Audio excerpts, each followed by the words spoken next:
How? And then?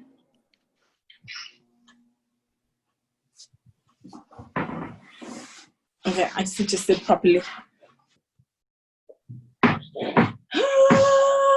Okay, cool. I'm sorry.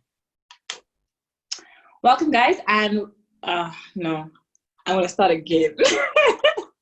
The dry rhyme. I think that should be part of the bloopers. You don't have to anymore, and I love them.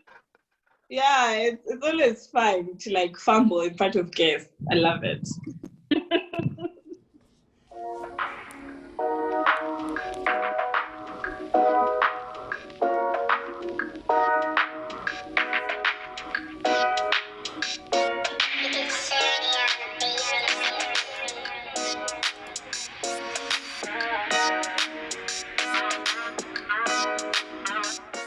Hi everyone, welcome to iZwe Lami. My name is Natasha. And my name is Kumo. Thank you for joining us again for a new episode. Yeah, in our installment of social distancing yet again, we are speaking about the state of the economy. And today we're joined by Tshepo Moloi. Tshepo is an economist and a published researcher. He is also a policy analyst, and he looks at things like fiscal forecasting and analyzing trends within the South African and the US markets. But Tshepo, if you just tell us, what does this actually mean to the average man? What do you do for a living? So essential, thanks ladies for having me on the show. So essentially what I do is that at any given point in time, I should be in a position to advise policymakers of what is happening in the economy. So the broader macroeconomy. Okay. In terms of the various sectors, so mining, manufacturing, but from forecasting is just a tool that we use in order to generate values, or rather indicators of where we see the economy going. So from an analysis point of view, we look at what's happening from a qualitative point of view, but we also need to tell clients where we see the state of the economy moving forward.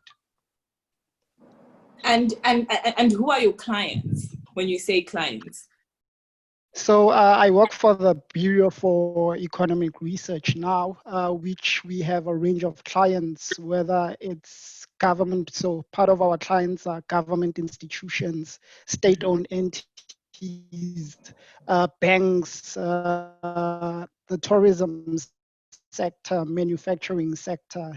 So we throughout all sectors of the economy, which we do these forecasts for and we do this analysis for.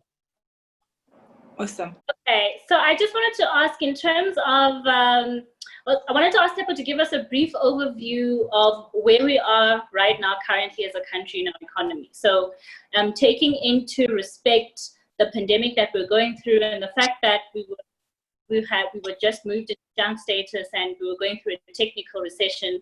In terms of the growth of our country, employment, and the impact of unemployment and businesses in the current pandemic that we're going through, what is the state of our economy? I think you mentioned an important point, which is that even pre-COVID-19 crisis, the South African economy was already experiencing a technical recession, right? We were already an economy that could not generate jobs. We were already at poverty levels in the world, arguably. So COVID-19 just simply exacerbated some of the social ills or challenges, economic challenges that we had, right? Yeah. So it's interesting that we're having a conversation now during a time where just last week, as the Bureau for Economic Research, we released our Q2 survey results, which has essentially survey results that give us an indication of what's happening. We survey the manufacturing sector, retail, mining, tourism, etc. And a similar trend is seen across all sectors in that one, business confidence levels are at historical low levels. In fact, the last time South Africa experienced such low business confidence levels was during 1975. Amongst the three of us, I think I was the only one lucky to be there during that time, but that's not the point. Yeah, but that's also way beyond even the levels we saw during the global financial crisis times, right? Where confidence was simply low. Business conditions, we hear from another in sectors saying that the business environment has been non-conducive for them. And part of the reason was the 40-day lockdown that we saw, which meant that a number of businesses and sectors could not operate. The impact of that is significant. So just in April, when you look at the vehicle sales industry, in the month of April, sales dropped by close to 100%. It was 98.4%, contracted by close to 50%, even though they were still operating. The retail sector was a bit like in that they could still operate. But even the conversations I was having with some of the retailers is that they also felt the impact because they simply had a number of off-limit items such as alcohol and cigarettes that they couldn't sell, right? And these items constitute a large portion of their baseline, or they are quite significantly. So take a typical Pick and Pay, for example. The off-limit items for Pick and Pay would constitute 20% of their revenue. That's significant considering what we're currently finding ourselves in as a country. Employment-wise, we forecast that close to 1 million jobs will be lost this year due to COVID-19. We just saw last week a number of companies, Adcon, SABC, announcing retrenchments of a number of employers. And for us, we see this as only getting worse, even though we've started reopening the economy, because it's much more difficult to rehire those people once the economy starts operating at full capacity again. And I guess it begs the question to say, I mean, if we haven't, from a health perspective, the cases have not peaked as predicted and are only set to peak later on, without being the expert, at some point the economy is going to have to slow down so we can cover for those cases, right?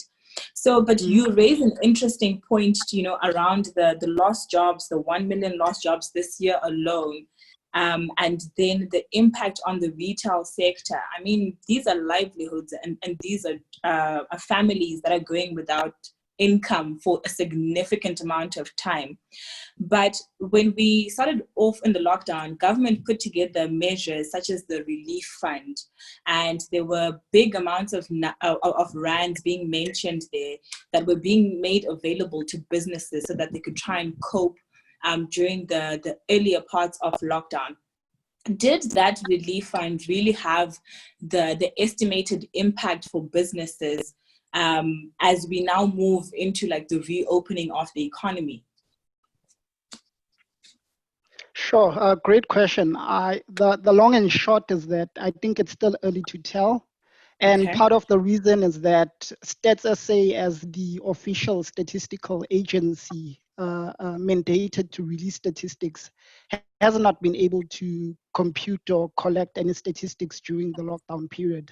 So it has been difficult to fully assess the impact that the full lockdown impact that the full lockdown impact on the economy, whether it's in the business sector, but what was interesting is that they produced a smaller study where they were basically asking small businesses about the impact of COVID.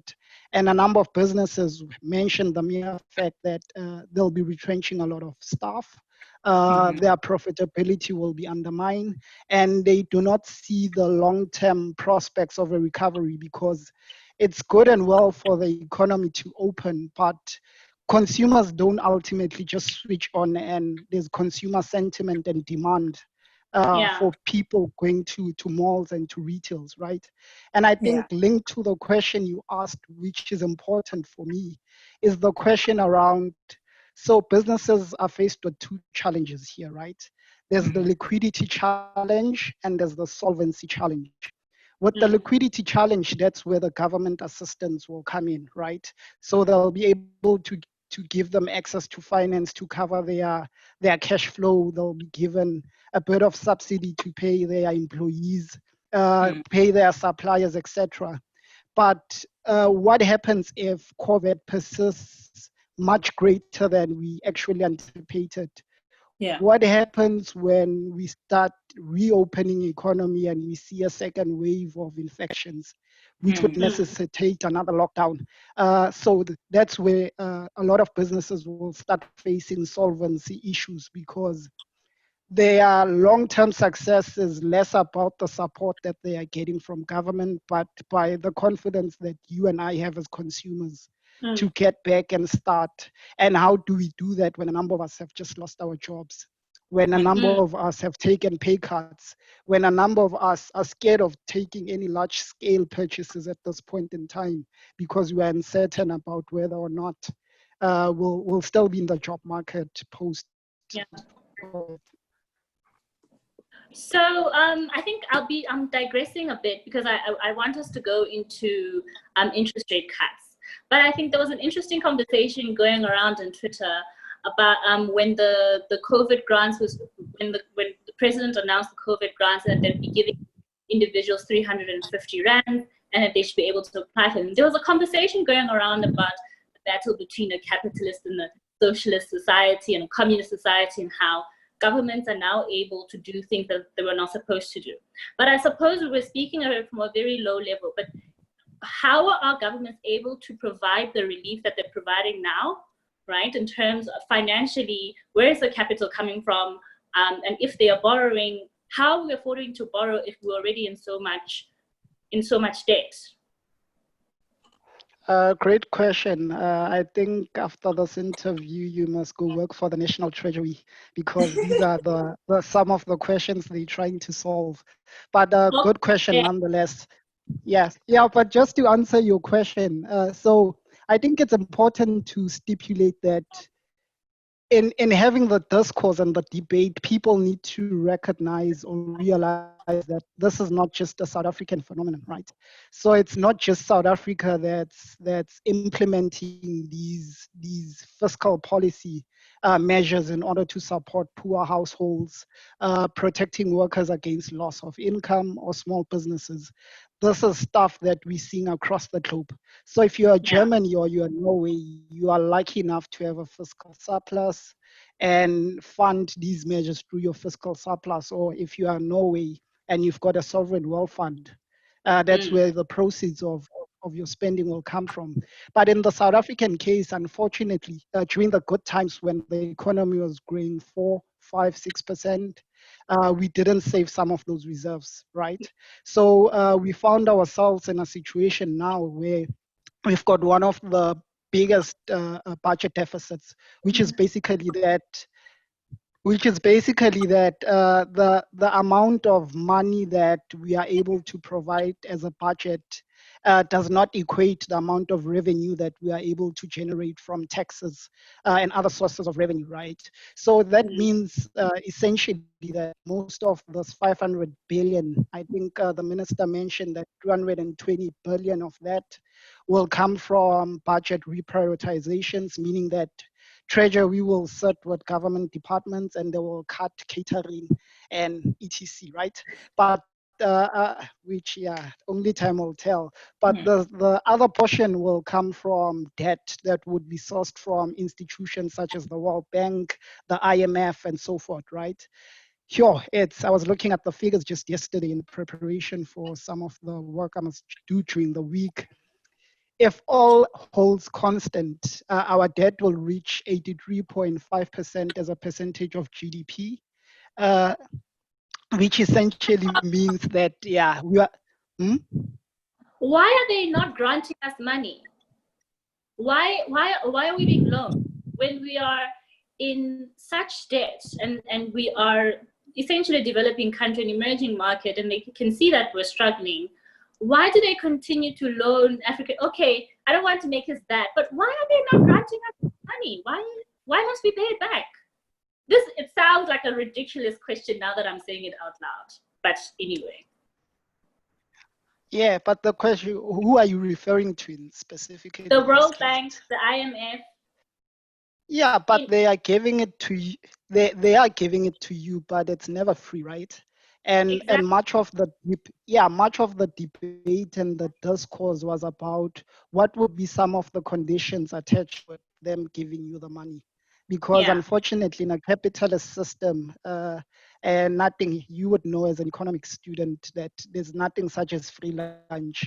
At some point, will need to pay back for.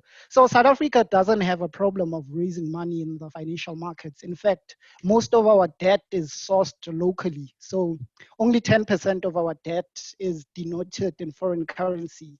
So we still have highly liquid and deep capital domestic markets where government on a daily or weekly basis, no, in fact, it's on a daily basis, we are able to raise R1 billion every single day from those capital markets, 8 billion per week.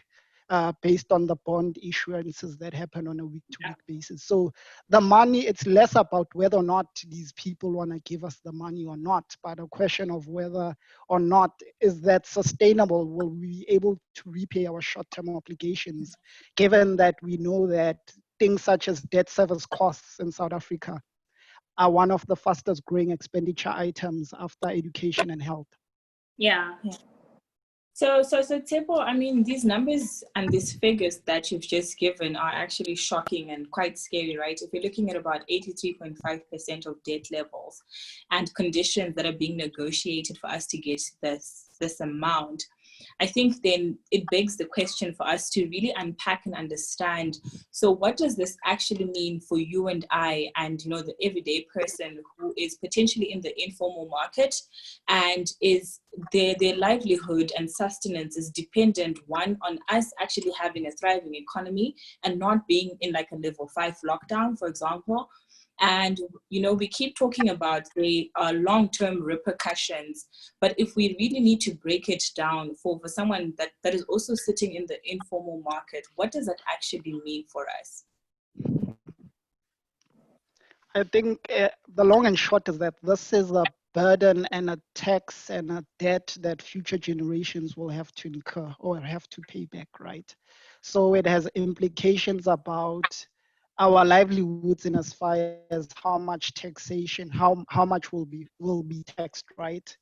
But it also means that a huge part of government spending that should be going towards infrastructure spending, that should be going towards SMME development, would simply be shifted towards debt servicing costs. You see, that's the greatest impact.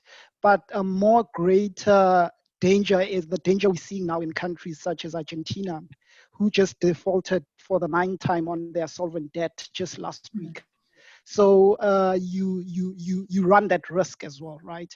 And when you get to that point where you're defaulting on your debt, it has other broader implications about whether people would wanna, and perhaps linked to Kumo's point earlier about whether or not people would wanna still borrow us money moving forward if we're defaulting, right?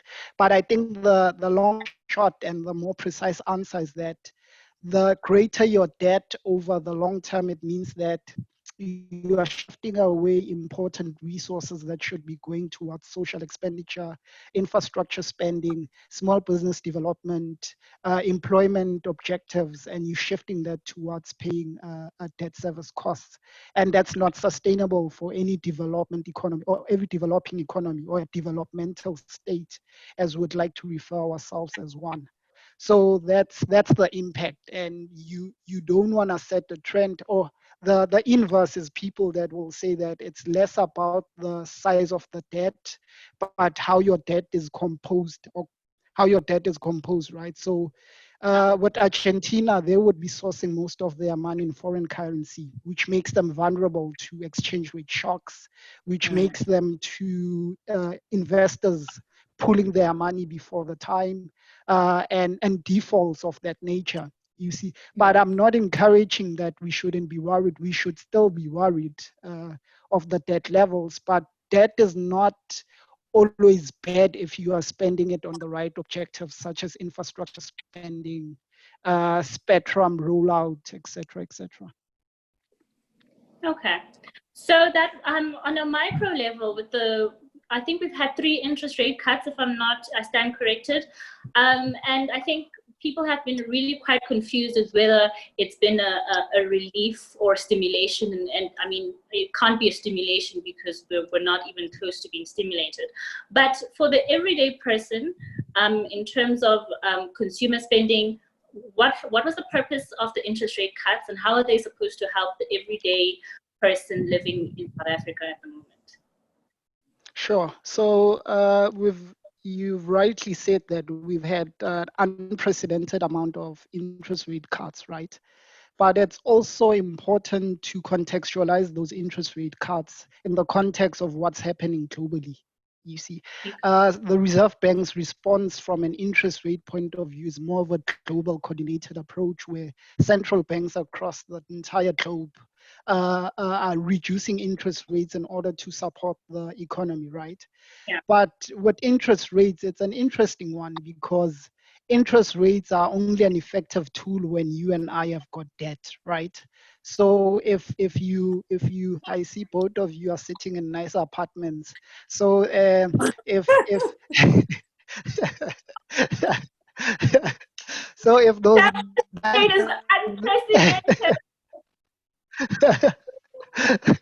Now I withdraw, my dear friends. Okay, but let's not deviate. So it means that if you've got a bond on those apartments, if interest rates are down, it means that the debt servicing or the debt you repay suddenly reduces, right? Yeah. Which the assumption is that if you're paying a reduced amount of debt, this frees up a bit of money for you to then go in and spend it on other expenditure items, right? So interest rates only help you if you are in that predicament, right? And therefore, hence the need for both interest rates, monetary policy, and fiscal policy, because government has, unlike the Reserve Bank, government has got far greater tools at its disposal to reach the average person, the average small business, because all of these fall within the realm of fiscal policy.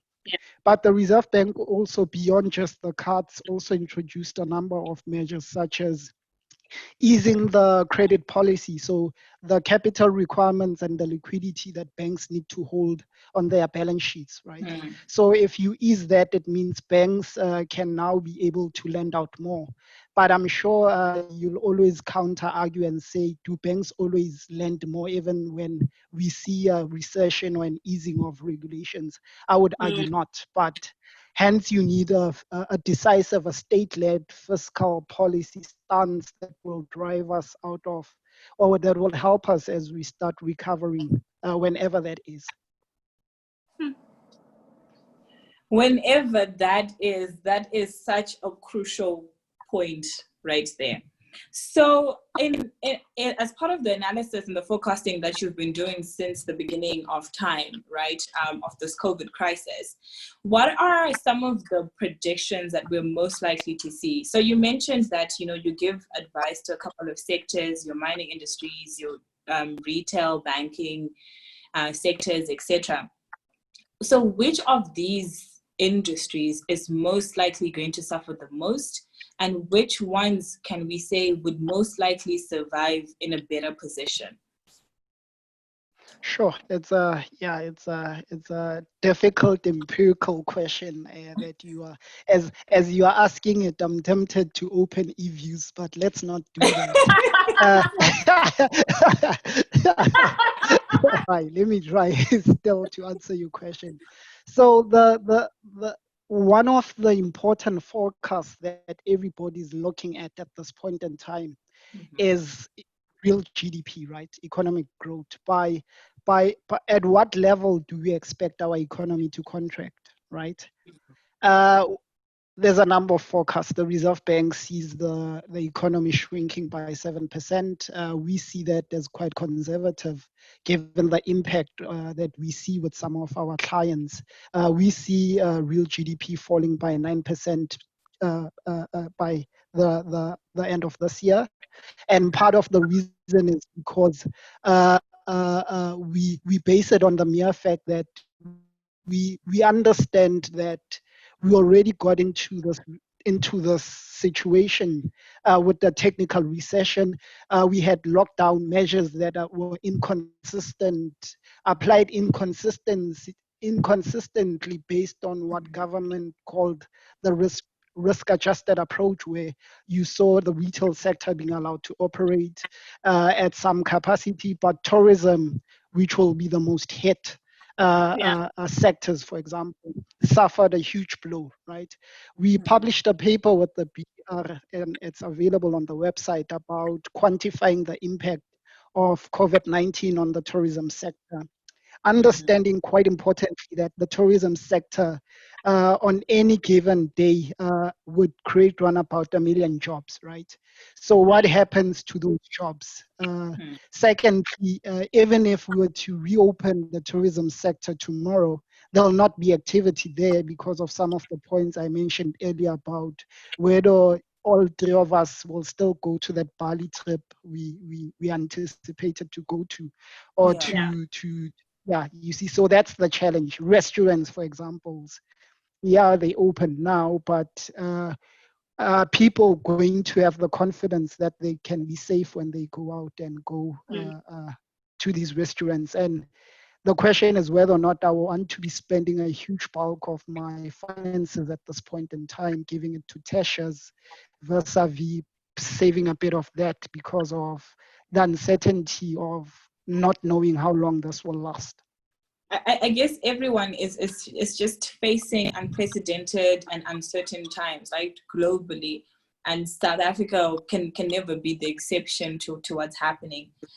There's just so much that is yet to be uncovered, so much to learn, and predictions that are being made could potentially change in a week's time as certain things surface and certain things come to the fore. Which is scary, right? Because you never know where you're actually standing. And for those that are still employed, you know, the sentiment is you should be grateful that you're still getting some kind of income. Even if you are getting it as, you know, a reduced salary, it is better than not even having payment at all, you know. Everyone is just uncomfortable. They don't know what's happening, and industries are definitely no exception to what's happening. So just in closing, as we wrap up this amazing conversation, and I'm tempted for us to go on for longer, just some closing remarks from your side, you know, in as sage advice, potentially, you know, from one economist to the people that are watching, you know, what advice can you give us in terms of like moving forward and things that we should really understand ourselves? I think even before, in closing part, as you give us advice, maybe just mention there how long do you think it's going to take us to recover, and honestly, what the economy might look like after that. And this is in the thinking of how the pandemic has literally changed the spectrum of how the world works. Hey, as you're asking this question, I'm sweating because, hey, yeah. No, you don't need and part, yeah, I'm even looking where my wine glass is because it's yeah. I think the most difficult question you can ask any economist today is that specific question, right? Yeah. Part of the reason is because yes, we've been given forecasts, but I can assure you the amount of forecasts we've been changing, as Natasha said, we've been changing forecasts week in, week out because of so many things that are happening and so much uncertainty, right? But part of the reason why I'm saying it's a difficult question for an economist to answer, because much of the answers to that question lie outside of the realm of economics, right? Yeah. So the answer to that question would be, we need to be certain that we know that when will we have a vaccine, one, as one of the outcomes. Two, as a number of economies are opening up, like we see in the US and Europe, in China, in South Africa, is there going to be a resurgence of cases and a new peak? And when that happens, will government lock down the economy again, right?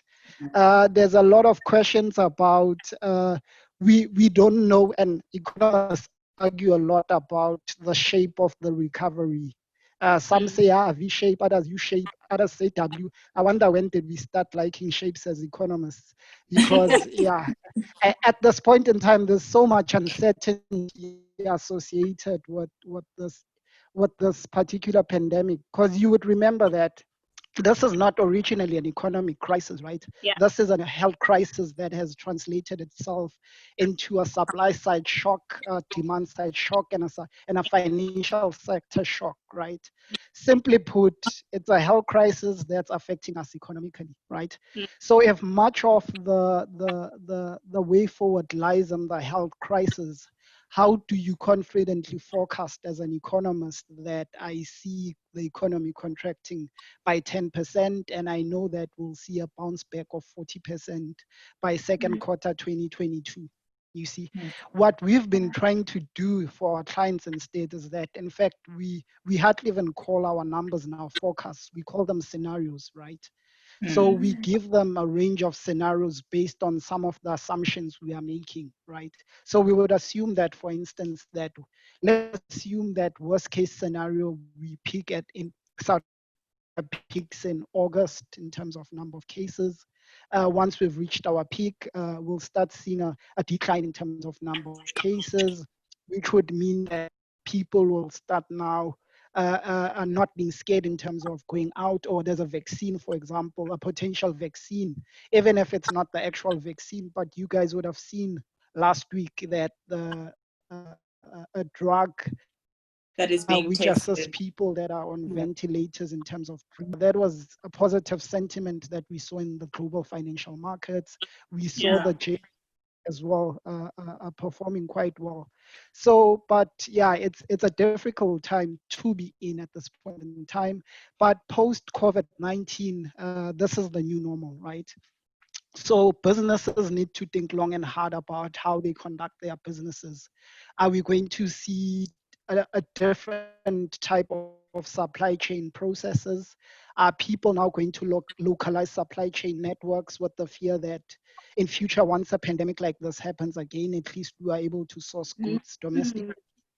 You see, so businesses will start have to think about some of those things as well. In terms of work, we know that a lot of businesses have came out and said that, in fact, this is the new way of doing work because it allows them to reduce their overhead costs, but it also allows them to be able to tap into a skill set that they couldn't tap into, because all of a sudden, which has its dangers, because all of a sudden, Rand mentioned bank hashtag would all of a sudden be able to employ a child in God forbid, a child in China to be working in their corporate finance unit, because all of a sudden they don't need visa regulations, or they don't need a work permit to work here because it's virtual. You see, so there will be those disruptions. But in conclusion, I'm saying that we can speculate all we like about what's going to happen in the near future, right? But if we do not do all the things that we failed to do pre-crisis, i.e. structural economic reforms, our grandkids will be having the same conversation in 30 years to come. Because part of the challenges we saw with the South African economy pre-crisis were of a structural around the cost of doing business, which is high in South Africa. About the highly monopolistic industries that we see in banking and energy, around whether or not our education is relevant for the kind of workplace that we currently have, about state-owned entities. It's one thing to talk economic growth, but if you've got an SOE like Eskom that's not able to provide you with electricity at a consistent manner, I don't care whether you are China, US, Europe, your economy will collapse. You see, if you don't have road infrastructure, how do you facilitate goods and services? You see, so the difficult structural economic reforms must be accompanied by these fiscal stimulus measures to help us boost and facilitate the economic recovery. This is such a yummy conversation, Tshepo. Thank you very much for joining us. No, Yeah. thanks for the invitation, ladies. That was, I think, an important conversation to have. We should have more of these conversations beyond what's trending on Twitter. I think this is a conversation that I think a lot of young people often think that this is a conversation for economists only, but it's a conversation about livelihoods here. That is very true. So thank you so much for this conversation. It was really insightful. And, you know, just the points that you raised are honestly just something that we really need to stop and think about. And, you know, as we continue to have such similar conversations and getting the information out there, as the youth as well, you know, we just celebrated Youth Day. As the youth as well, we really need to understand where this leaves us 6 months from now, a year from now, you know, because ultimately we are the future. And if we don't understand where we are today, how can we potentially understand the future, right? So thank you so much for that conversation. Precisely. Exactly. So where can people find you? I'm off social media at this point in time because of forex scammers. Forex scammers are having have seen a window of opportunity. No, but I'm the real on on Instagram. The account is Mr. Economics Tshepo, and perhaps you can share it on your platform as well. Definitely. On Facebook it's just Tshepo Moloi. And people can, let's continue having these conversations beyond the broader issues that we are facing now of the domestic violence that we are seeing against our women and children. And I think it's interesting that we see a lot of women speaking up at this point in time in the absence of us men, right? So how do we create platforms of this nature moving forward to address some of these challenges? Because we can fix the economy, but if social ills are not fixed, they will undermine our economic prosperity. So thanks for the platform from you guys' side. Let's continue engaging in these topics. Thank you so much. Thank you so much for that. I think it's important for us to really take a moment and really think about the state of the economy when it comes to gender-based violence over and above financial profits. I mean, when we don't have a generation to actually continue, then there is no point. Yeah. Precisely. Thank you. Thank you so much, guys, for watching. Please like and subscribe this to our channel, like this video, and share it with your friends. Engage with us. Tell us, you know, your thoughts around what's happening with the economy and how everything that's happening has also impacted your livelihood. And, you know, what are some of your predictions around what's going to happen, you know, from a personal level, as well as, you know, the environments in which you find yourself. Thank you. Bye. Bye.